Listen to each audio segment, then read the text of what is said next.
Après le cardinal Christian Toumi et la conférence générale anglophone, Peter Mafani Musonga et le forum de Buea, voici les femmes du sud-ouest et du nord-ouest réunies sous l'appellation Task Force qui, pour manifester leur ras-le-bol sur les événements ayant cours dans les régions anglophones du Cameroun, ont décidé de s'asseoir. C'était hier, à même le sol, avec arbre de la paix en main, au niveau de Bongo Square. Nous étions donc dans la ville de Buea. Un arrêt est demandé, un arrêt des violences et une reprise des chemins de l'école pour la rentrée qui est prévue le 3 septembre prochain. Nord-ouest, sud-ouest, assises pour la paix, c'est le fait du jour.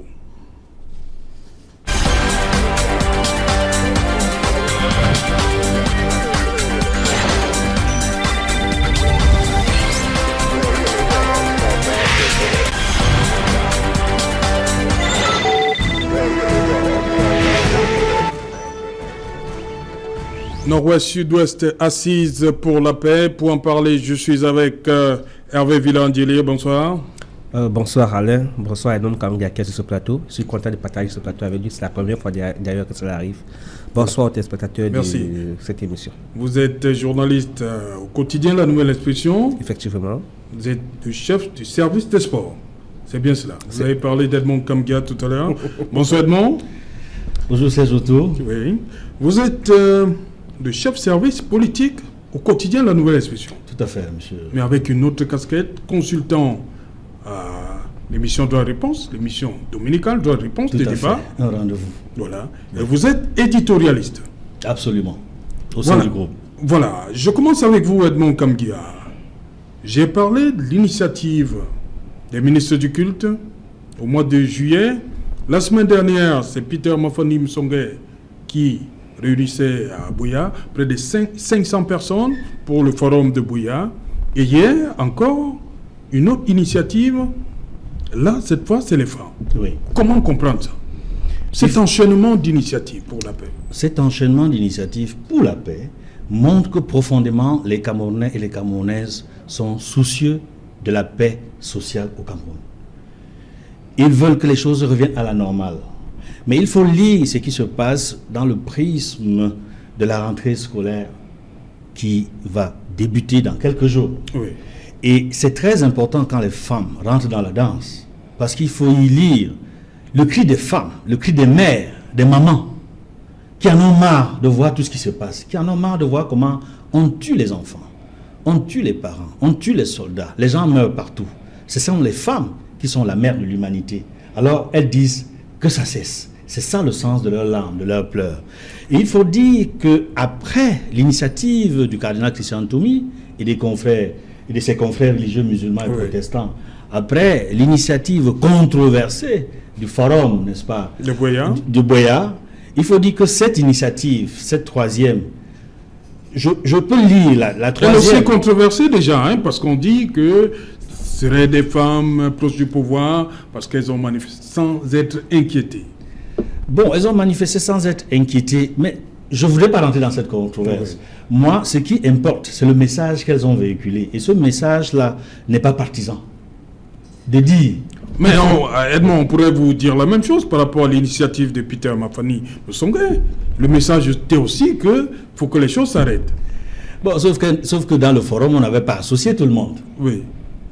Bon, je ne sais pas si ces femmes sont d'une seule formation politique ou alors si elles appartiennent à plusieurs formations politiques.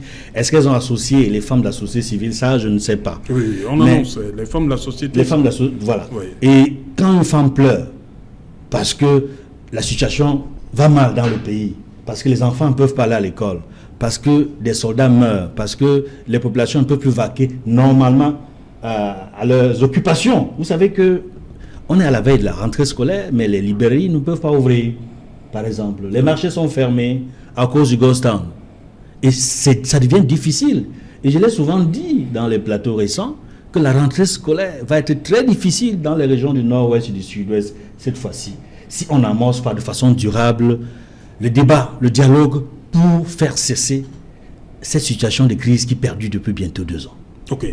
Hervé Villandelier, les femmes qui sortent à quelques jours de la rentrée, vous voyez un rapport? Oui, bien sûr. Elles l'ont fait parce que la rentrée pointe à l'horizon. Non seulement parce que la rentrée pointe à l'horizon, parce que la situation de vie devient critique et difficile dans cette partie du Cameroun. Vous savez que depuis bientôt 2 ans, la crise s'est enlisée. Il est difficile de vivre dans cette partie du Cameroun comme nous vivons ici dans la région du littoral par exemple, ou bien ailleurs aussi. Ça fait qu'avec la montée des crises, des meurtres, assassinats, on a mal dans la chair. Elles ont mal. Elles savent qu'on ne peut plus rien faire. Et surtout, Edmond le disait tout à l'heure, vous savez, tous ceux qu'on tue, ce sont les enfants des femmes, ce sont leurs maris. Et du coup, les personnes les plus victimes, les personnes qui sentent davantage cette douleur, ce sont les femmes. Elles ne peuvent pas souffrir au moment de l'enfantement parce qu'elles sacrifient, elles risquent leur vie pour mettre au monde des enfants qu'on va rapidement tuer alors qu'elles espèrent justement que ce sont ces enfants-là qui viendraient les soutenir. Et qui veillent sur l'avenir des enfants, qui veillent sur l'avenir même de leurs maris, ce sont les femmes.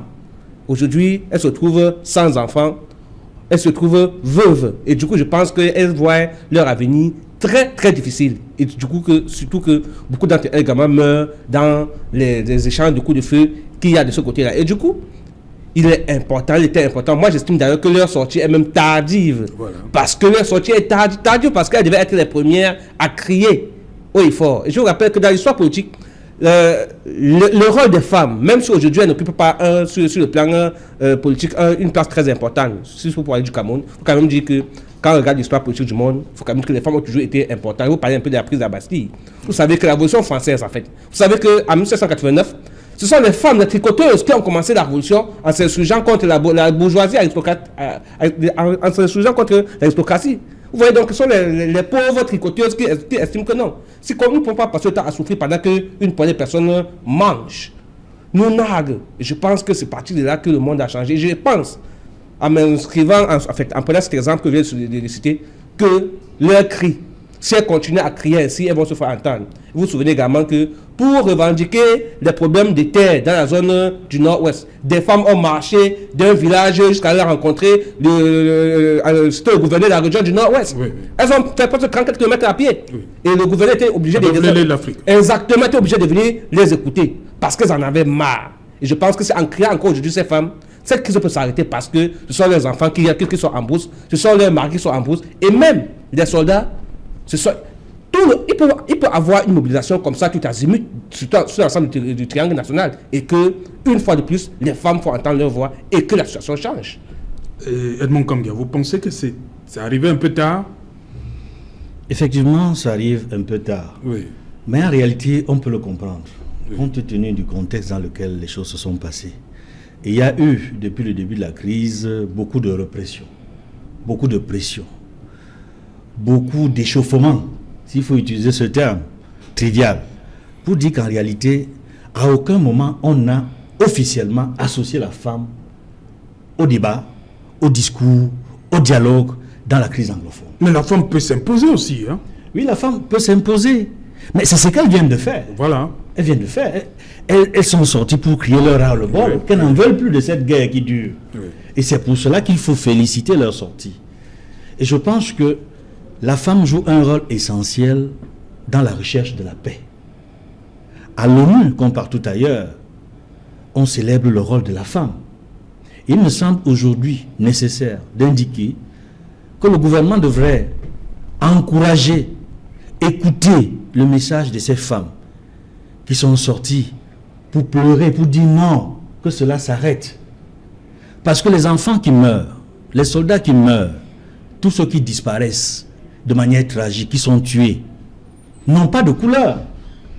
Parce que tu sois du RDPC, que tu sois de l'opposition, que tu n'appartiennes à aucun parti politique, quand tu es tué, tu es mort. Oui. Tu es mort. La mort, je dirais, n'a pas de parti politique. La mort ne choisit pas. Quand les armes sortent, crépitent, ce sont des Camerounais qui meurent. Et je pense que ces femmes viennent de poser un acte important. Il va falloir que le gouvernement, comme tous les autres parties prenantes dans cette crise, puisse les écouter. Quand je dis toutes les autres parties prenantes, je pense notamment à ceux qui affrontent les soldats. Oui. À ceux qui affrontent les soldats, parce que ce sont aussi les enfants de ces femmes. Il faut que ceux-là décident d'appliquer ce que le cardinal Toumi, dans son communiqué, avait dit, le cessez-le-feu. Oui. Parce que voici venu le moment du cessez-le-feu. C'est de ça qu'il s'agit aujourd'hui. Il faudrait que toutes les parties prenantes, au niveau des forces gouvernementales, comme au niveau des forces dites sécessionnistes, comment maintenant on cesse le feu? Rappelez-vous également, si vous lisez, si vous suivez tout ce qui se passe sur les réseaux sociaux, et même l'actualité ces derniers temps, les sécessionnistes commencent à se poser des questions.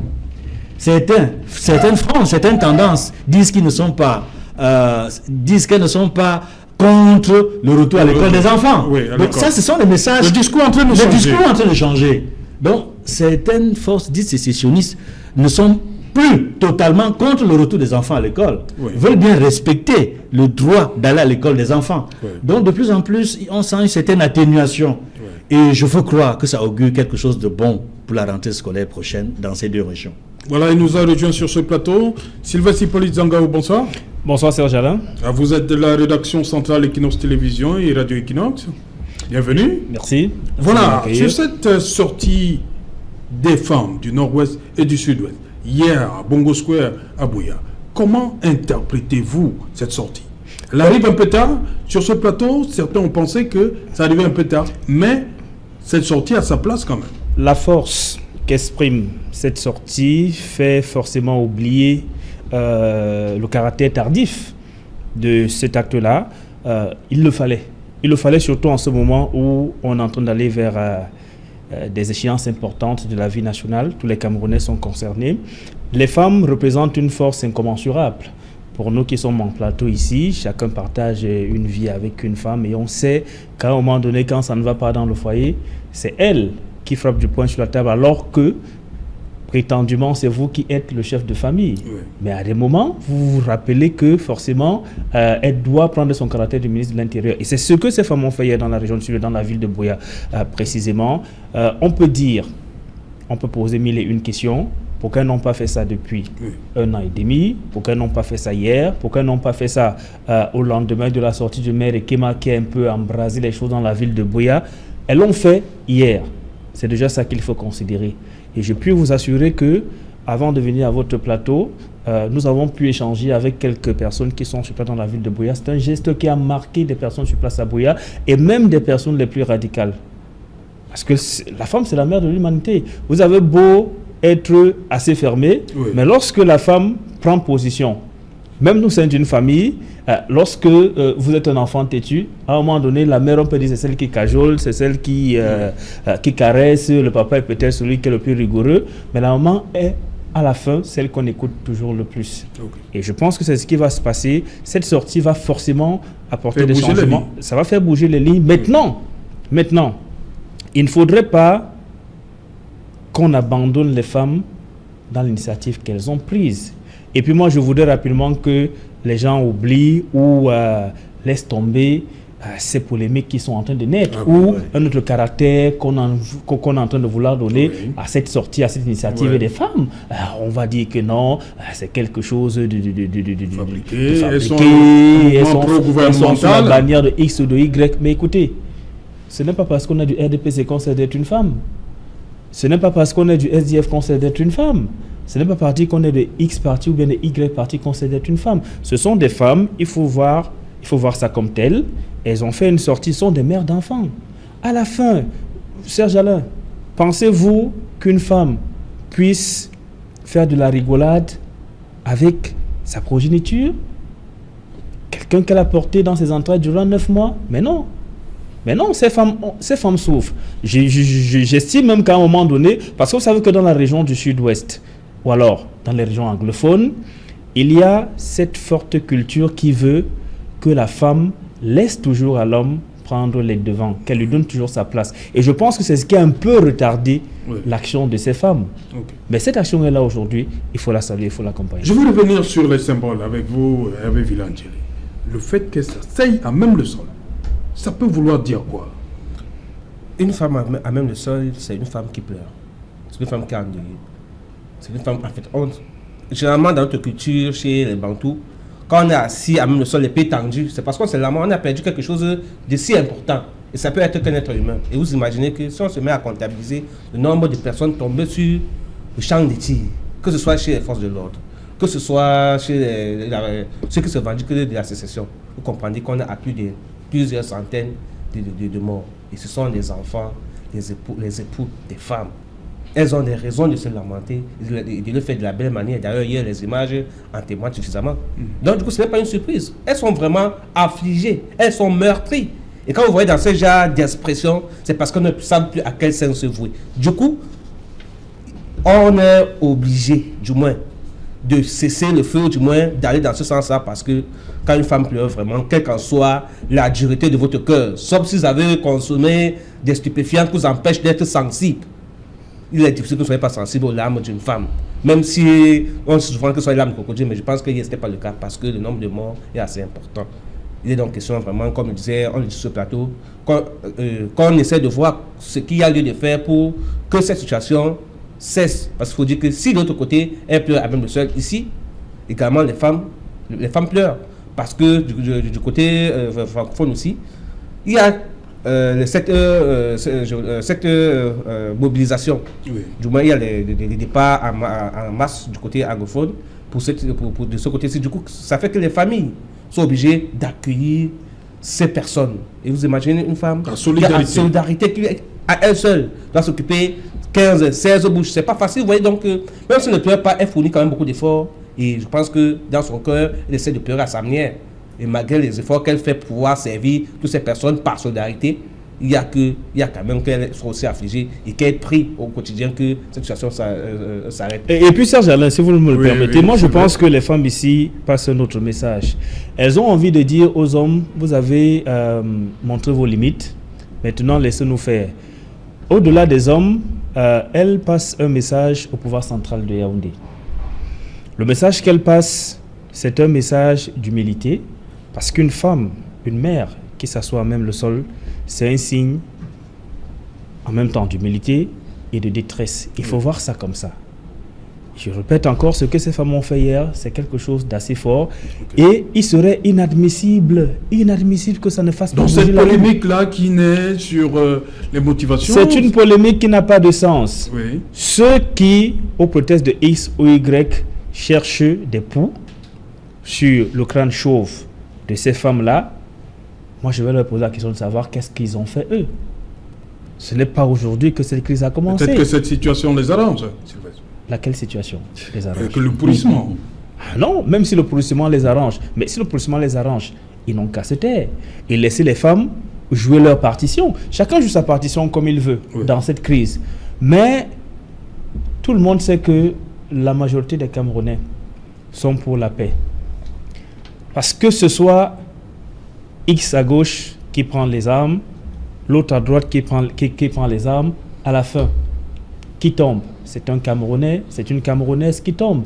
Oui. C'est le sang des Camerounais qui tombe, c'est le sang des Camerounais qui coule. Oui. Vous pensez que on n'a pas besoin d'être un peu plus d'une centaine de millions, l'horizon 235, et tutoyer le Nigeria, être aussi avoir un marché local assez fort?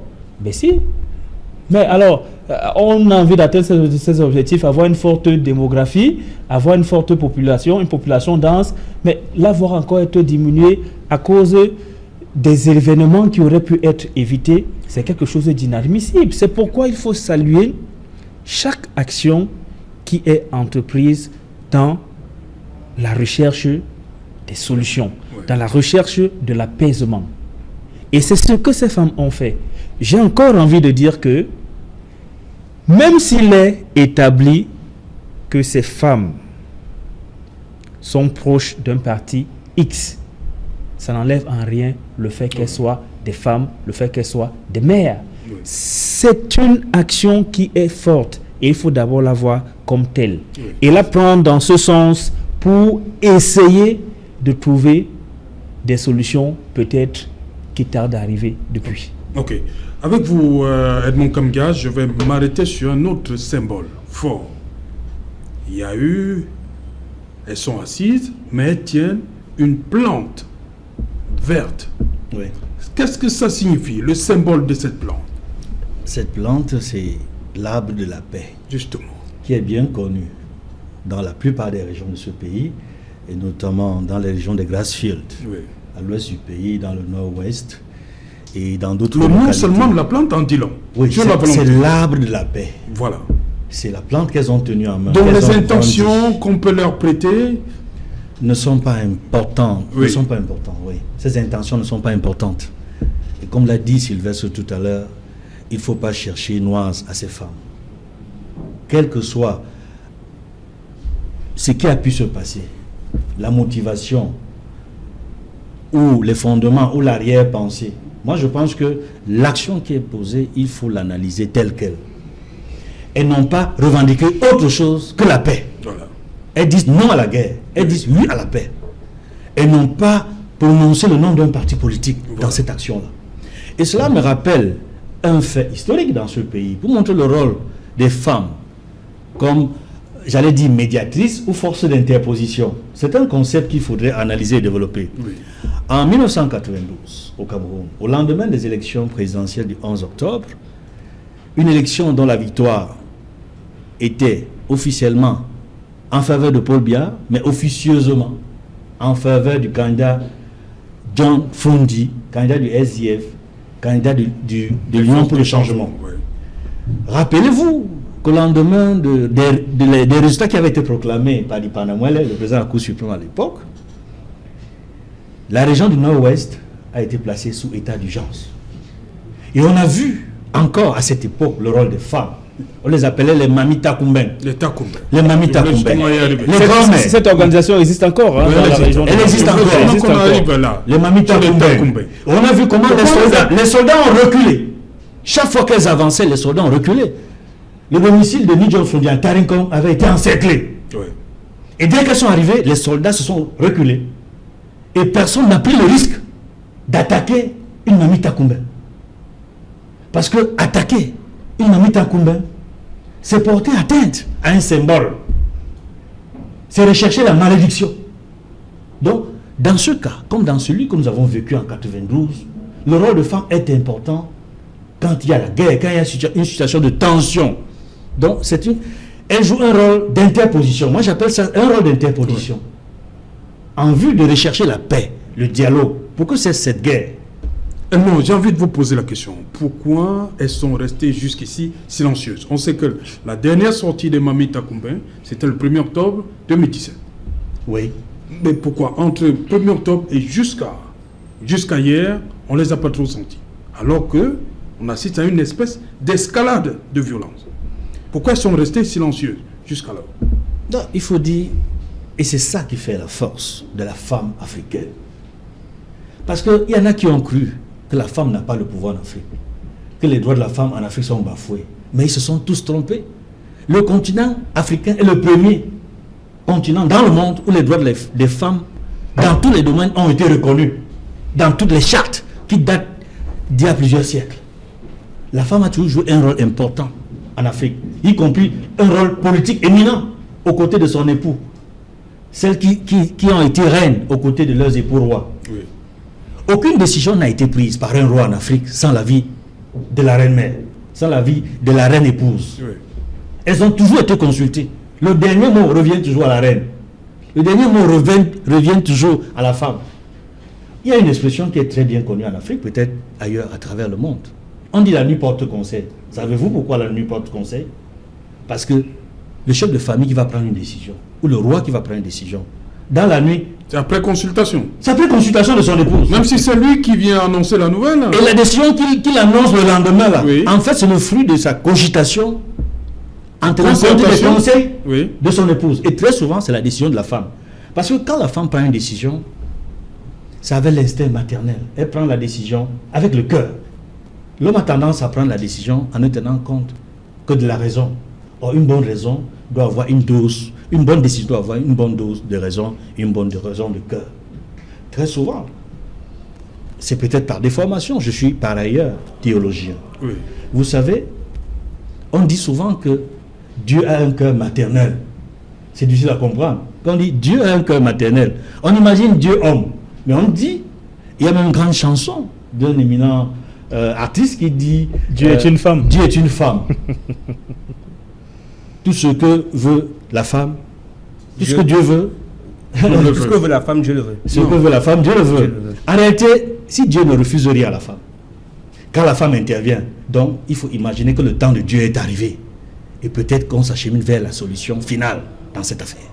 Le temps de Dieu est véritablement arrivé, avec Vilan Diré.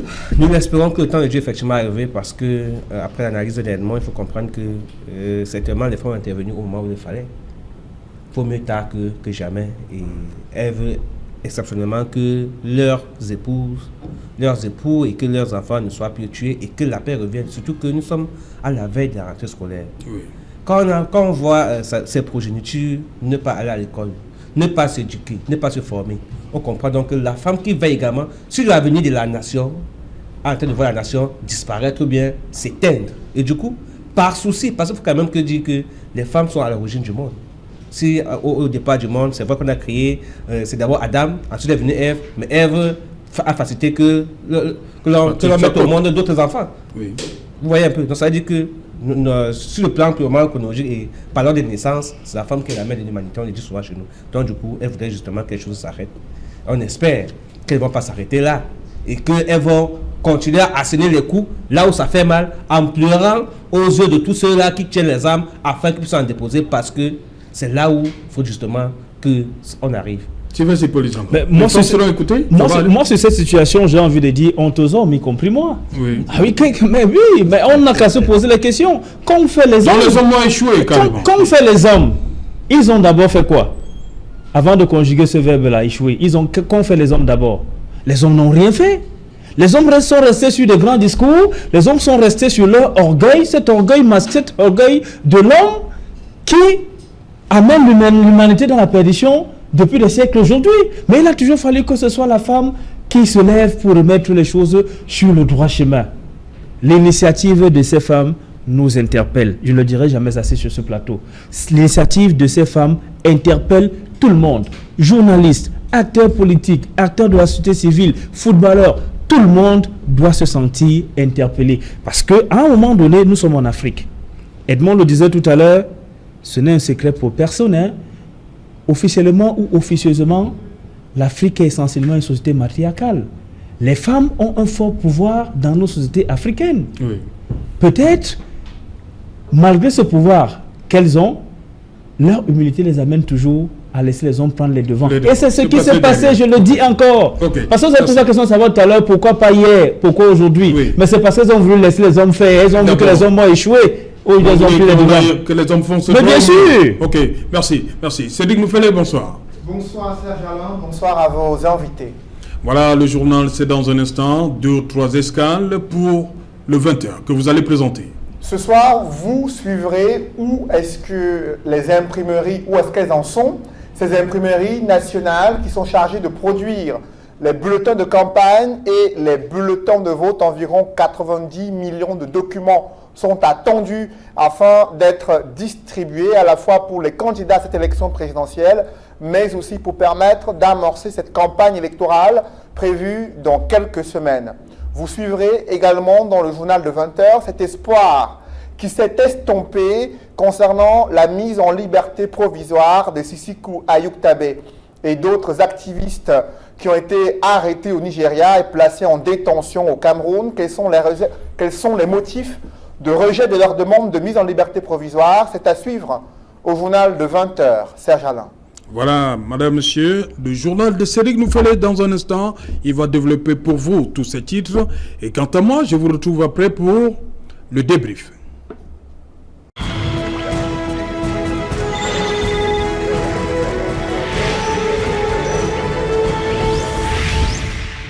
Voilà, retour sur le plateau Equinoxois, toujours en compagnie des experts. Je commence avec vous, Edmond Kamgia, pas de liberté provisoire pour Sisiku Ayuk et les autres. Un procès tout à fait particulier. Hein? Effectivement, c'est un procès particulier et ce n'est pas surprenant du tout que la liberté provisoire ne lui soit pas accordée compte tenu de la nature, n'est-ce pas, des faits qui lui sont reprochés.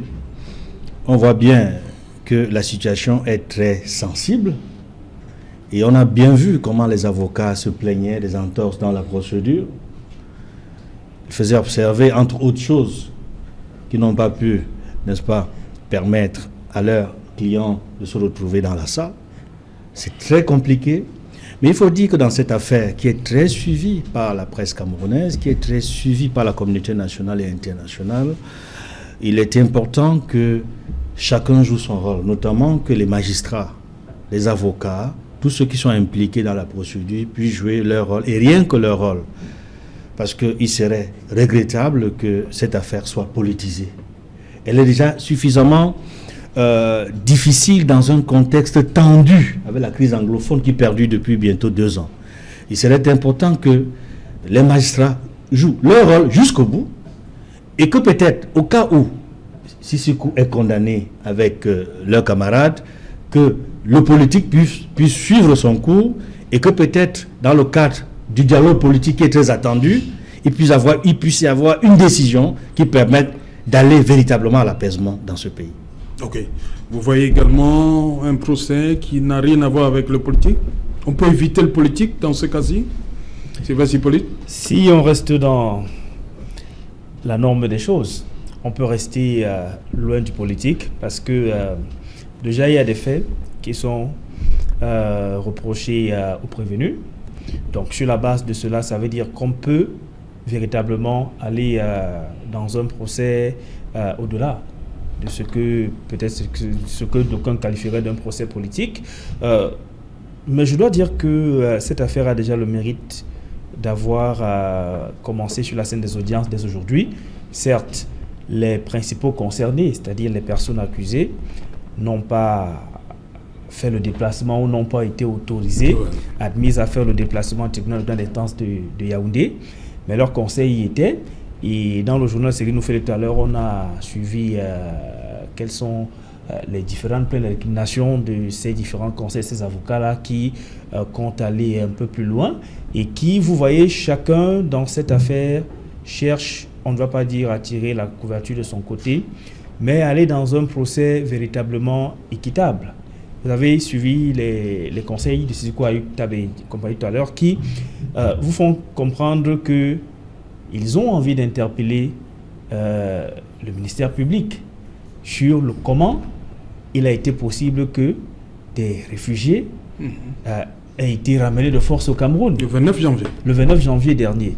Donc, ça veut dire que leur ligne de défense est en train de se dessiner. Maintenant, en face, on est dans un pays où on a bien envie qu'on ait une justice qui ne soit pas une justice aux ordres. Donc on va en rester là et attendre simplement la suite de cette affaire qui a connu, quoi que l'on dise, même si c'est quoi Ayuk Tabé n'était pas aujourd'hui au tribunal, quand même cette affaire a marqué un nouveau pas aujourd'hui. Au moins, le volet judiciaire est enclenché.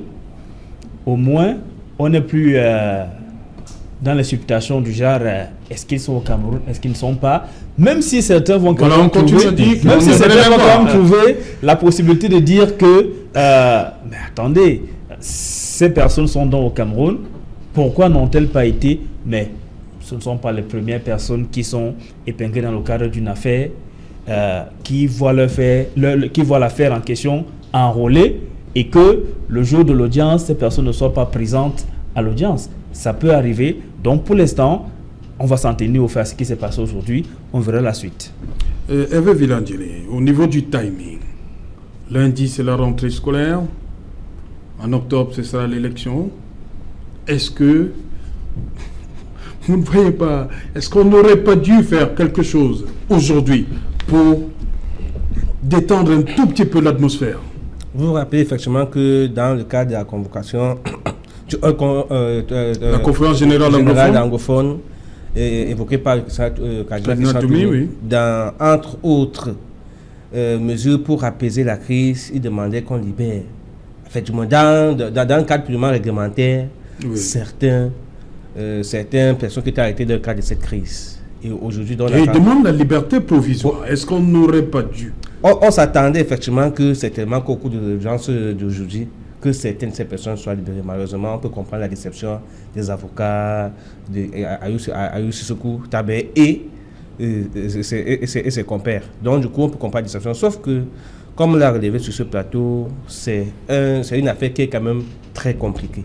On ne sait pas si en libérant Ayuk Tabé, ça doit plutôt, au moment où nous sommes en train de parler, verser un peu de l'huile au feu, ou bien apporter de l'huile pour plutôt augmenter le niveau de la crise aujourd'hui. Enfin, arrêter, l'État lui-même, il est dubitatif. Lui, je ne dirais pas qu'il ne sait pas quoi faire, du moins, il préfère être mesuré dans les mesures, dans les décisions à prendre. Une patate chaude à Youktabez?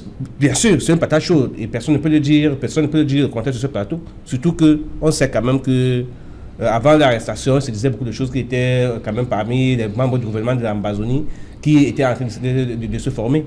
Bon, maintenant, si on les arrête, maintenant, il est question qu'on puisse le prouver. Et heureusement, après 6 mois sans qu'on puisse savoir exactement quel est le fait qu'on leur reproche, ils ont la chance d'être devant les juges aujourd'hui. Je pense que à ce niveau-là, c'est quand même d'abord la première victoire.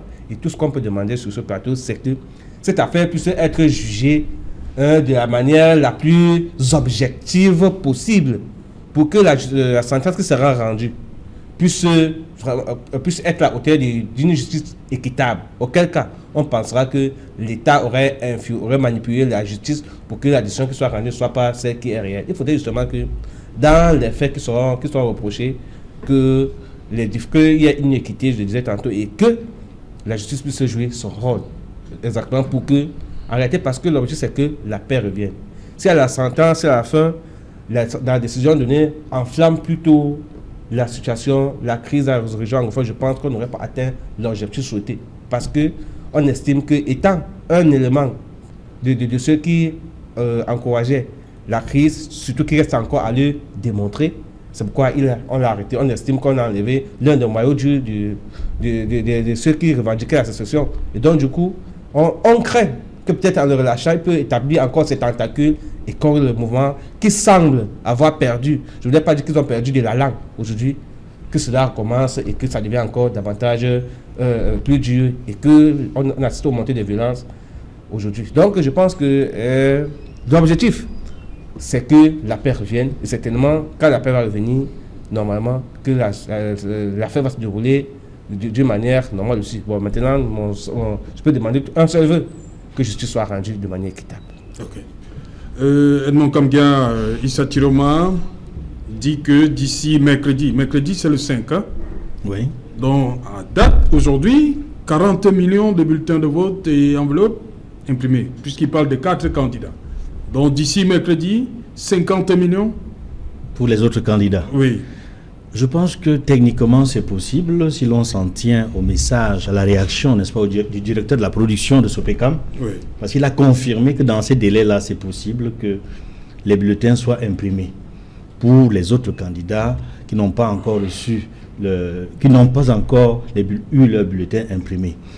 Il faut dire que le travail que vient de faire le ministre de la Communication vise à rassurer non seulement les candidats à l'élection présidentielle. Éviter ce qu'on a eu en 2002, c'est oui, en 2002, effectivement. Voilà. Je m'en souviens, c'était au mois de juin 2002. On avait le ministre Kongwe Dima Ferdinand, c'était à l'AT. Oui, il était à l'AT. Les élections étaient prévues pour le 23 juin. On a dû décaler les élections d'une semaine, au 30 juin 2002, à cause des bulletins qui n'étaient pas disponibles pour tous les candidats et dans toutes les régions. Ce n'était pas le cas. Et cette fois-ci, on espère que cette descente sur le terrain va rassurer davantage les candidats, va rassurer également les électeurs. S'il y a problème, on fait porter le chapeau au ministre Laté? Bien sûr. Comme c'était le cas en 2002. Si le 5 septembre, les 90 millions de bulletins de vote, enveloppes et tout le reste, si ce n'est pas prêt, qui porte le chapeau? Il faut s'attendre à ce qu'il y ait une réaction du chef de l'État, du président de la République. À l'époque, c'est le MINAT, puisque c'est le MINAT qui était en charge des élections. Oui. Cette fois-ci, il faut le dire, il y a un interlocuteur de taille qui est aux commandes, c'est Elekam davantage. Oui. Parce que les pouvoirs, si l'on s'en tient à la Constitution, c'est Elekam qui organise les élections. Et c'est Elekam qui a passé la commande à Sopecam. Il faut le rappeler. Donc, ça va se passer entre Elekam et Sopecam. La bataille sera entre les deux. Et le principal responsable, me semble-t-il, sera surtout Elekam, la direction d'Elekam, qui a passé la commande. Pourquoi la commande n'a pas pu être exécutée à temps? Il faudra donc que Elekam puisse l'expliquer aux Camerounais. Il faudra également que Sopecam puisse dire pourquoi cette commande n'a pas pu effectuer dans les délais. Et On on a n'en sommes bien pas vu. encore là, il faut que les Oui, c'est des scénarios téléspectateurs, possibles. ils soient rassurés. Oui, il faut qu'ils soient rassurés que... On ne dit pas que c'est ce qui va arriver. On espère que cela ne va pas du tout arriver. Oui. Parce que si ça arrive, ce sera un peu plus compliqué encore. Donc, c'est l'espoir qu'on aura les bulletins à temps, en tout cas que les candidats auront le bulletin à temps pour faire leur campagne et que les bulletins seront acheminés à temps dans tous les bureaux de vote, dans tous les centres de vote qu'il est quand même prévu, afin que tout se déroule normalement. Et je dois dire ici quand même que les informations récentes nous rassurent de ce que peut-être les choses peuvent bien se passer de ce côté-là, parce que la bataille qui sera rude, parce que c'est l'élection présidentielle, il y a très peu de candidats par rapport à 2011, Oui. donc il y a un peu moins de bulletins imprimés que par rapport à 2011. Oui. Il y a beaucoup d'assurance qu'il y aura un peu plus de facilité que lors des élections présidentielles et législatives précédentes. Espérons simplement que les délais seront respectés et que la machine sera en marche pour que les candidats puissent mener une bonne campagne sur le terrain. Sylvestre Hippolyte Zangao, les bulletins des 9 candidats seront imprimés, donc forcément seront disponibles dans les bureaux de vote. Bien évidemment, mais Dans les coalitions, ça ne peut pas être autrement, puisque le vote ne peut se Oui. faire sans cela. Mais je voudrais rappeler ici que si jamais il arrivait qu'on ait peut-être un retard, peut-être du côté SOPECAM de l'imprimerie nationale, les candidats également auraient tout de même des choses à se reprocher. Souvenez-vous que Elekama a dû, par 2 reprises, faire rappeler aux candidats qu'il était question qu'ils se rapprochent oui. de ces services Pour les vraiment, couleurs, pour et les tout couleurs, ça. tout le reste. Ouais, tout à Il y a fait. eu un premier communiqué. Je crois 1 semaine ou près de 2 semaines après, Elekama a dû faire une nouvelle sortie Ouais. pour insister sur l'urgence de faire cette démarche-là.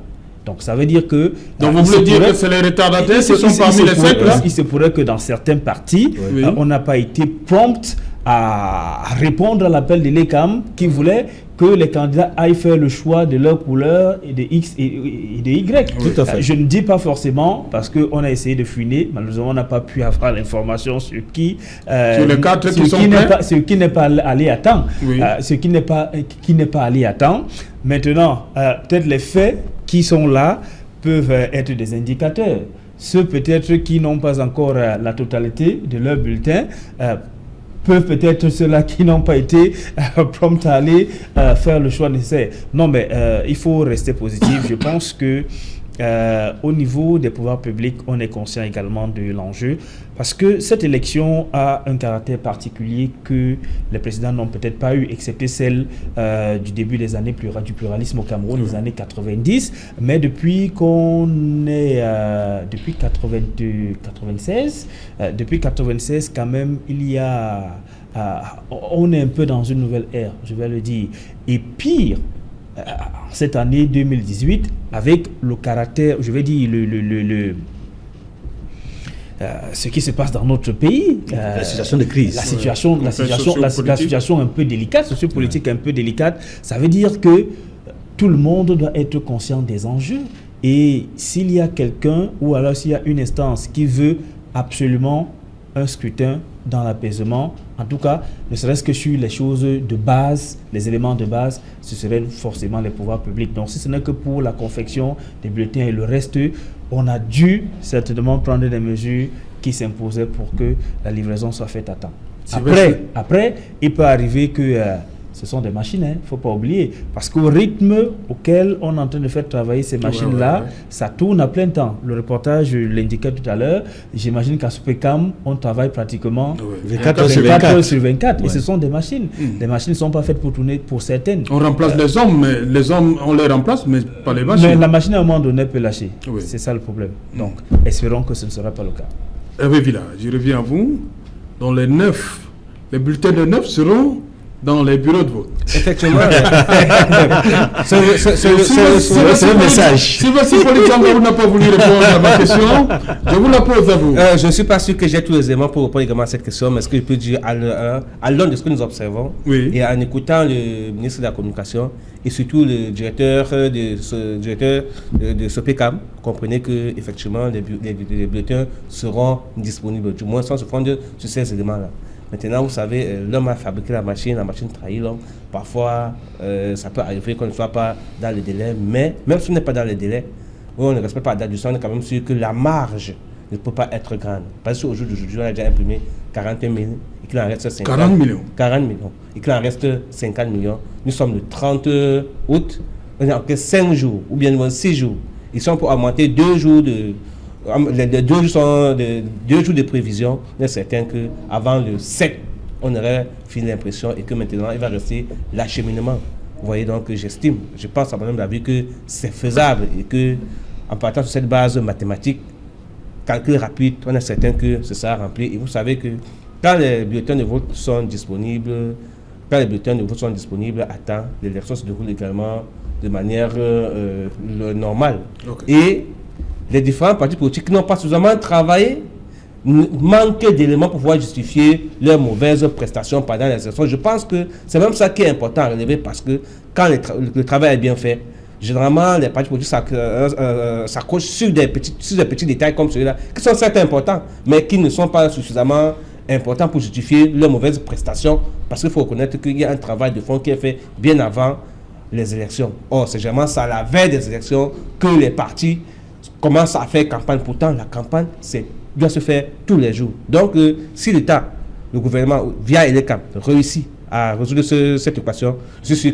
qu'on ne dira plus dans nos médias que les bulletins ne sont pas arrivés à temps, il y a eu tripatouillage, c'est pour ça qu'on n'a pas pu battre campagne, on n'a pas pu remporter les élections. Non, vraiment, cet alibi-là sera balayé. Il faudra donc trouver maintenant des raisons réelles, des vraies raisons suffisamment convaincantes pour expliquer leur échec au cas où ça arriverait.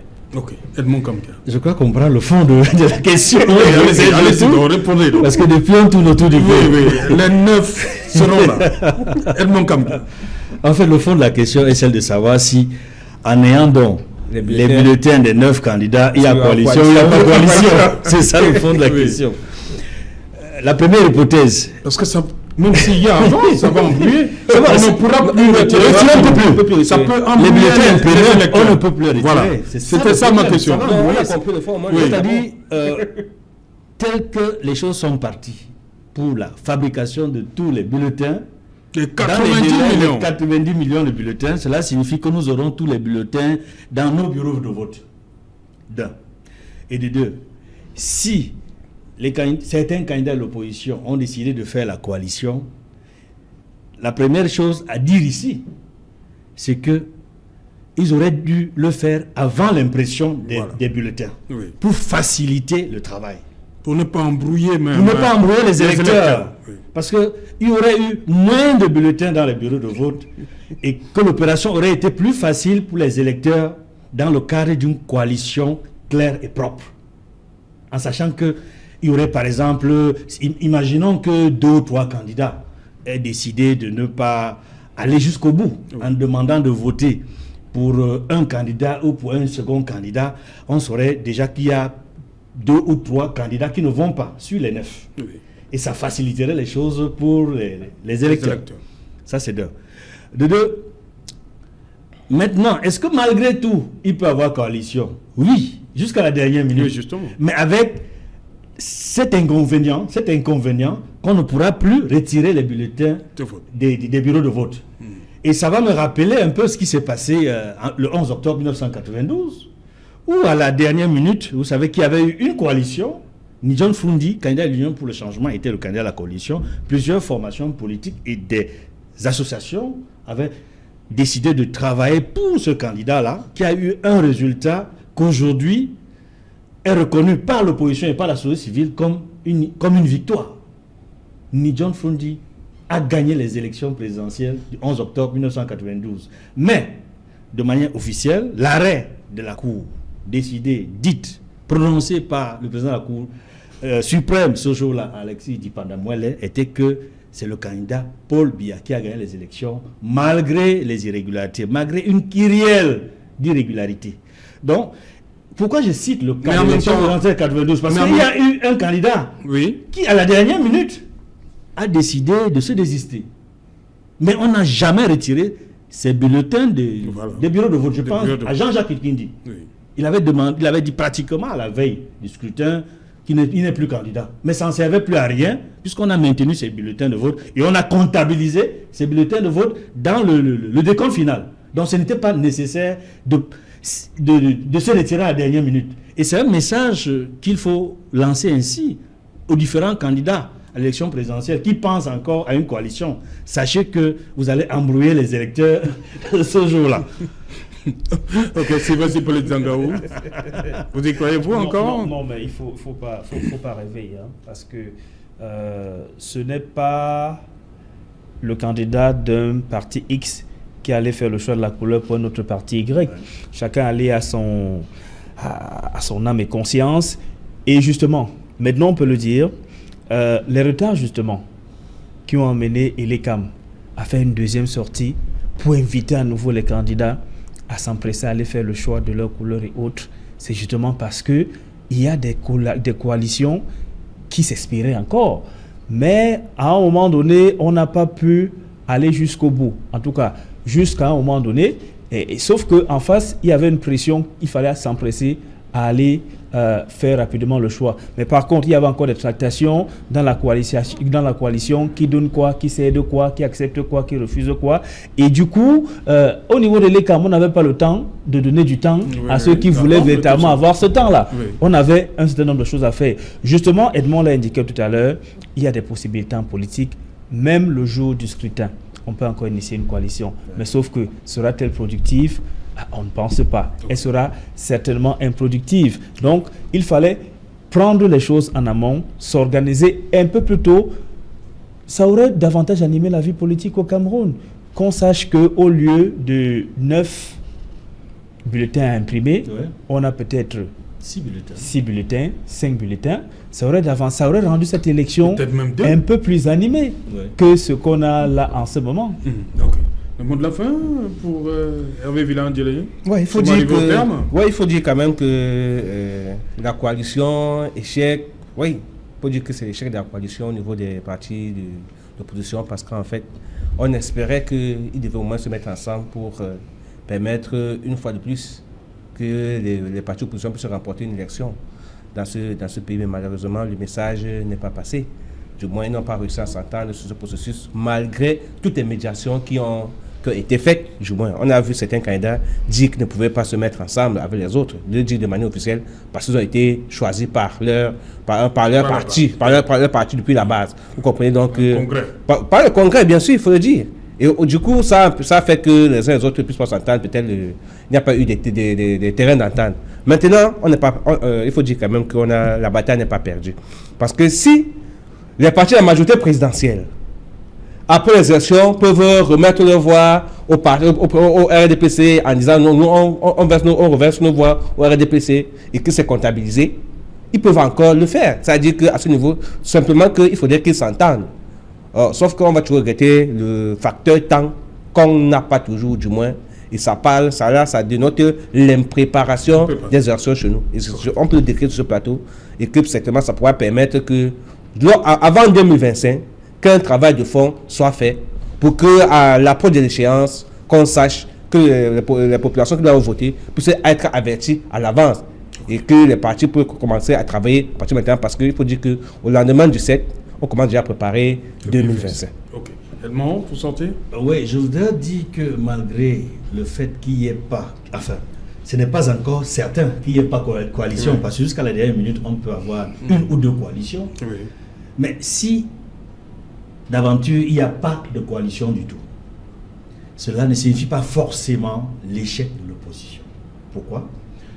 Autant on sait qu'aucun candidat de l'opposition ne peut gagner tout seul face à un président sortant, autant il est possible pour les électeurs, s'ils sont suffisamment rationnels et conscients de l'enjeu du changement dans un contexte comme celui-ci, s'ils votent pour un candidat de l'opposition en votant utile, en tenant compte du programme alternatif qui suscite une dynamique de changement, je pense qu'il est toujours possible, en votant utile, de voter pour un candidat qui soit capable de renverser la vapeur.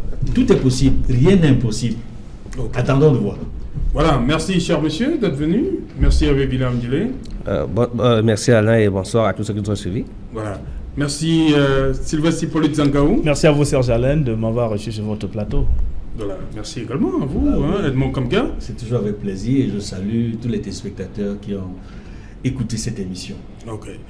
Voilà, madame, monsieur, c'est ici que prend fin Equinox Soir, rediffusion 23h GMT.